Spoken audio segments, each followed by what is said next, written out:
திராவிட முன்னேற்ற கழக கூட்டணியிலே பேச்சுவார்த்தை முடிந்து நேற்று இந்திய கம்யூனிஸ்ட் கட்சி 5 இடங்களுக்கு ஒப்புக்கொண்டுள்ளது. இந்த இந்திய கம்யூனிஸ்ட் கட்சியானது கழுதை தேய்ந்து கட்டெரும்பானது போன்று 1989 ஆண்டு தேர்தலிலே 13 இடங்களில் கூட்டணியில் சீட்டு பெற்று நின்றது. பின்னர் 1991 மற்றும் 96 தேர்தலில் 12 சீட்டுகள் பெற்று நின்றது.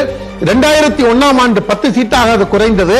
பின்னர் 2006 அது 8 குறைந்து படிப்படியாக குறைந்து வந்து இன்றைக்கு 5 சீட்டுகளுக்கு அறிவாலயம் வாசலில் தட்டேந்தி நிற்கக்கூடிய உண்டியிலேந்து நிற்கக்கூடிய அளவிலே இந்த கம்யூனிஸ்ட் கட்சிகள் கழுதை தேர்ந்து கட்டருமான போன கதையாக உள்ளார்கள்.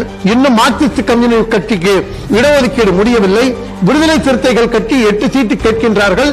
அது 8 சீட்டு கொடுத்தால் 6 உங்கள் பானை சின்னத்திலும் 2 நீங்க திமுகவின் சின்னத்திலும் நிற்க வேண்டும் என்று அழுத்தம் கொடுப்பதாக கேள்விப்படுகின்றோம். மதிமுகவிற்கு 4 சீட்டு ஒதுக்கி அதில் 3 உதயசீரன் சின்னத்திலும் 1 மட்டும் அவர்கள் சின்னத்திலும் நிற்பதற்காக ஒப்புக்கொண்டுள்ளது திமுக.